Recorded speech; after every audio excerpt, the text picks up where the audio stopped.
Please take your seats quickly, ladies and gentlemen. Thank you. Hi guys, and welcome to OneMinuteTennis.com. In today's session, I want to talk to you about the evolution of the drop of the racket in the serve. I want to show you how it's changed over the last 20 or 30 years and how Jannik Sinner has taken it to another level. Because Sinner obviously has been in all 4 Grand Slam finals this year, and his second serve was solid. His first serve percentage was not that good, so his second serve had to be solid.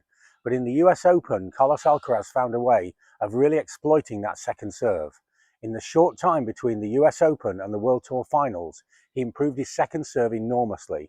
In the World Tour Finals, he lost one single service game that was in the final in the whole tournament. He saved every break point, 50% of them with second serves, and all those second serves were in the region of 180 kilometers an hour. I want to show you how he's increased the speed of his second serve by increasing the spin drastically, by taking the racket drop, or the evolution of the racket drop, right to another level. So if we go back a little way in time, and you'll still get some coaches doing this and explaining it this way, then the racket drop was called a scratch your back position. So we'd go into the serve and we would scratch the back here. But this is far from the optimal way of making the stroke, because if you shatter this now and put your racket into a scratch your back position, then your bicep and deltoid will be relatively soft. If you now bring the racket over the right scapula, then suddenly the bigger muscles are involved and engage much better. So we don't go into a scratch your back position. From the 90s and the early 2000s, the stroke has moved more and more to being on the right side of the body. You can see a subtle difference in the stroke when I go from scratch your back to the scapular movement. And that's pretty much where tennis has been for quite some time. But now Jannik Sinner has taken things to another level. And the way he's done it is by adding a supinated movement into the racket drop. You see, normally as I drop the racket, even around the scapula, what I have is a neutral wrist going into pronation with contact with the ball. See, a neutral wrist behind me going into pronation. Let's have a look at it from in front. It's easier to see.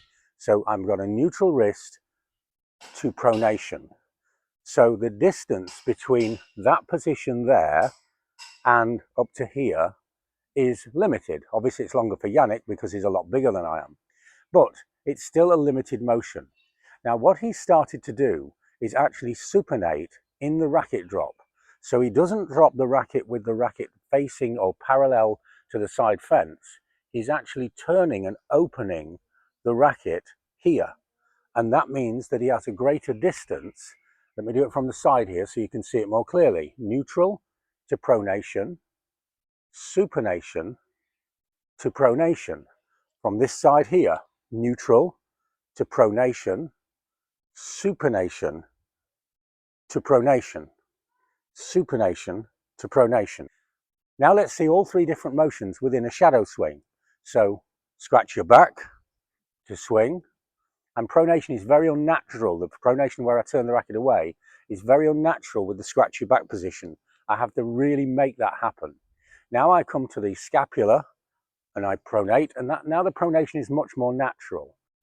But now Jannik Sinner's new technique with much more racket speed and much more spin is to supinate and swing. To supinate and swing. Now this is difficult to feel.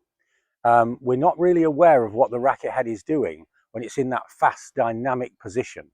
That is why often when you video yourself, especially on the serve, you'll be thinking one thing is happening and then look at the video and it's like, whoa, no, that's not me. So it's very, very difficult to make a change in this area of the stroke. But we do know what our hands and our fingers and thumbs are doing. So what I want to do now is I'm going to point the thumb to the right side of the court as I drop the racket. So I'm pointing my thumb. I'll just do this without a racket to begin. So the natural thing to do, and the thumb is pointing kind of behind me, almost to you in the camera.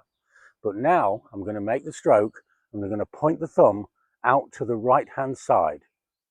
And now with the racket, make the stroke, and I point the thumb out to the right, to my right. So once again, into the stroke, point the thumb and swing. Into the stroke, turn the thumb and swing.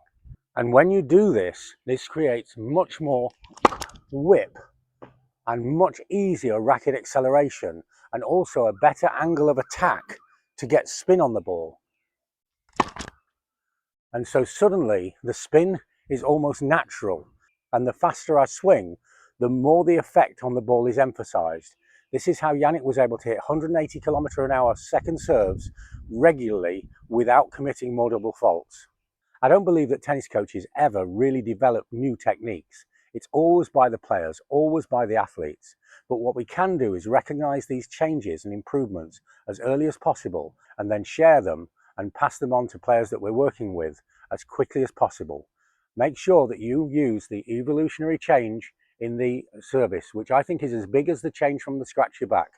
There's the 80s, there's the 2020s, and there's Jannik Sinner.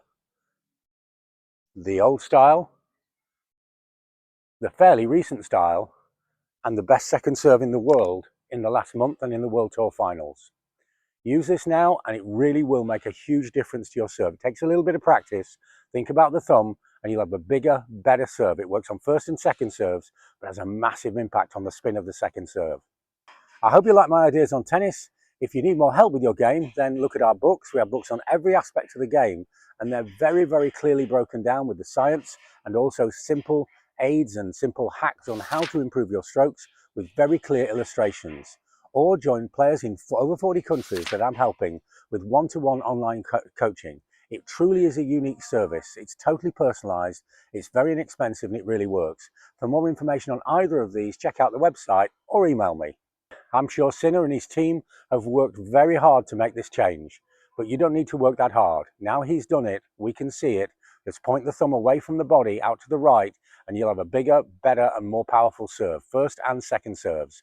Thanks for watching and see you next time for more unique tennis lessons that really work.